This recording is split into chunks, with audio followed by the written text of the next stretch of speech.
All right, gotta talk about myself. All right. And it's time for Babbling with Bespoke Forms with Jenny. Welcome to Babbling with Bespoke Forms and Jenny.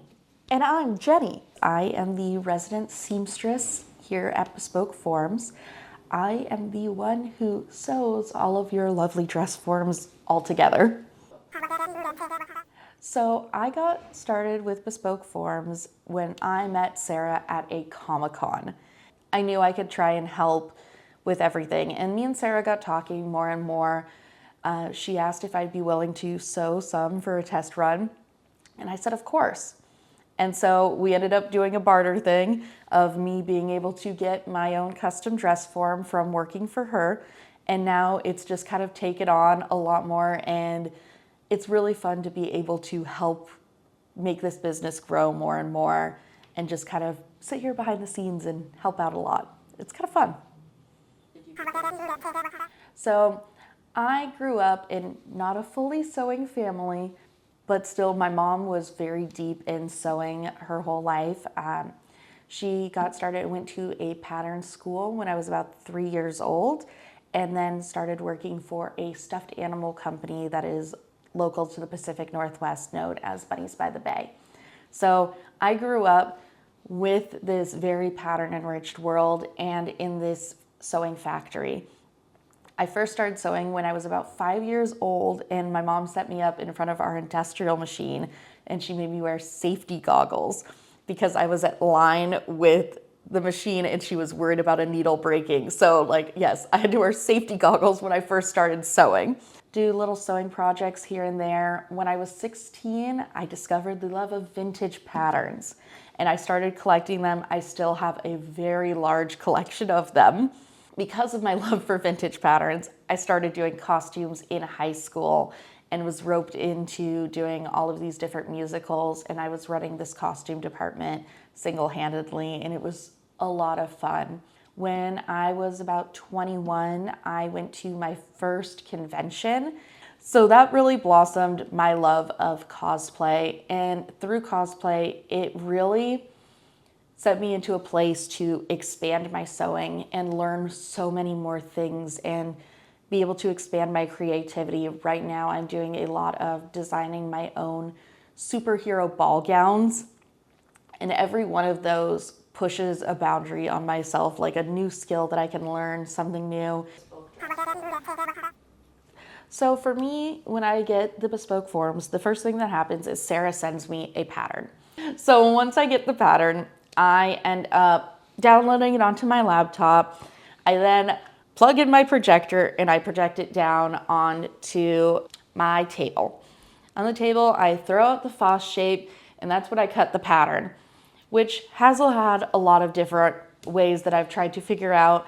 For a while there, I was doing Sharpies to trace it, and then I was like, why am I tracing this? I don't need to do that. So I usually put down weights. I have found my best method is I got a bunch of those little round dot stickers.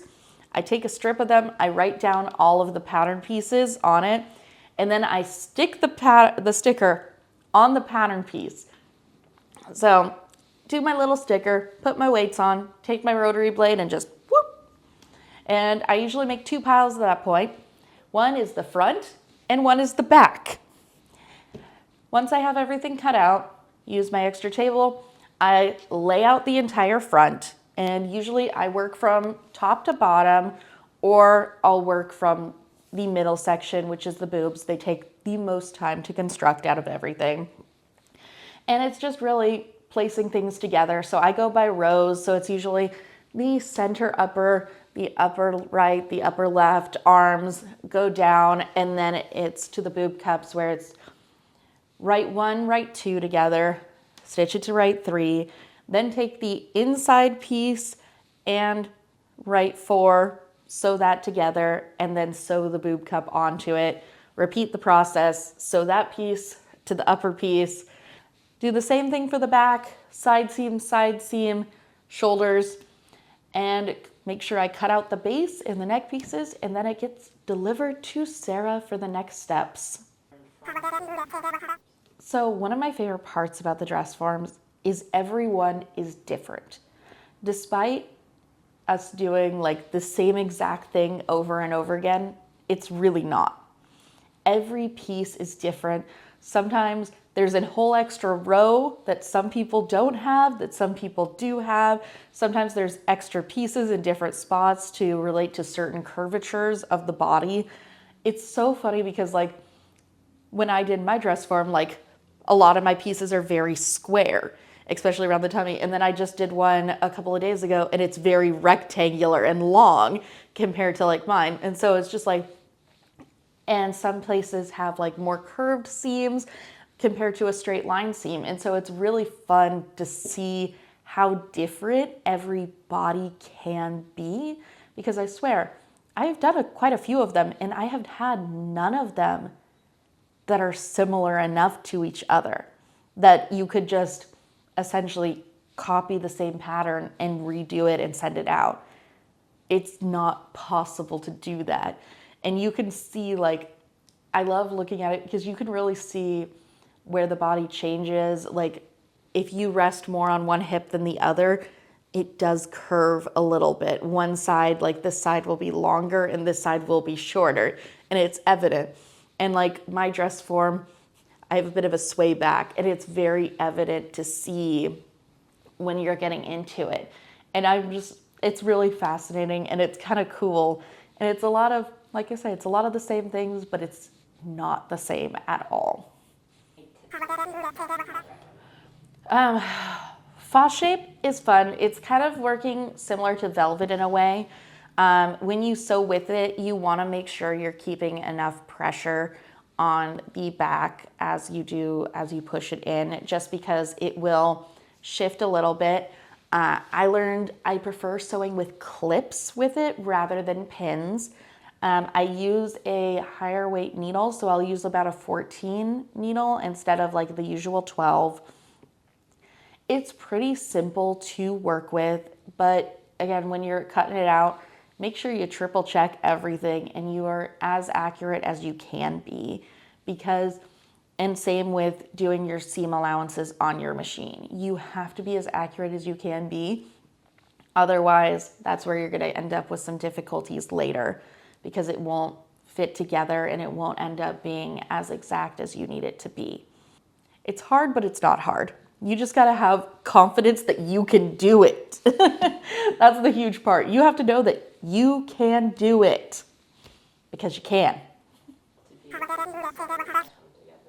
There is no technique like specialty stitch that you have to know or anything. It is all a straight stitch. It's really helpful though if you have worked on cups before, because there is just a curvature to sewing them in a way that you have to ease things around. But the clips really do help. And I will say that the false shape is forgiving in a way, because it does stretch a little bit, so that really helps with it. So if you really have some concerns, I would just, honestly, it doesn't even have to fit you, but I would get the most basic cup pattern that has like a 3-piece cup pattern. Just print it out, cut it out, doesn't matter what size, and just sew it together to give you that practice, so you kind of know how to get it to ease in around, because this is one of the harder parts about it. The hardest part, but I will say there's good seams. So like the seam down the center of the cup does match the underneath, so you have points of reference to match up with, which is really nice. So we will be doing Babbling with Bespoke Forms, releasing on YouTube about once a month, and it's gonna be pretty much me being your host, talking about, honestly, it's probably going to be a lot of smaller designers, a lot of people doing different changes in the industry. I really want to do something talking about Tim Gunn and all of his rights to have plus size models into things and pushing designers in new ways. And a lot of smaller creators who are doing new things and new changes. So it's going to be in this realm of sewing, of new creation that is happening in the world. Also, in the tail end of everything, it will be a little bit of me talking about what project I'm currently working on. Also, I'm going to be talking about working with my bespoke dress form. It's been really fun lately. I've been working on a new project, like a little strawberry dress. I'm really excited to show you guys. You'll see some of that with some other video content that I'm working on with it. But it was really fun because like I was taking the pattern straight, putting it onto my dress form and realizing all of the little minor fit issues that I could immediately fix now with the custom dress form, because it's so much easier to sew with something that is exactly what you need to work with, rather than putting it on a different dress form, taking it off, fitting it on your body, yada yada, so on and so forth. So I'm excited to show you the things that I'm creating with Bespoke Forms, and I look forward to seeing you guys next month, where I talk about something completely new and fun. And I'll see you again next month on Babbling with Bespoke Forms and Jenny. Babbling with Bespoke Forms with Jenny.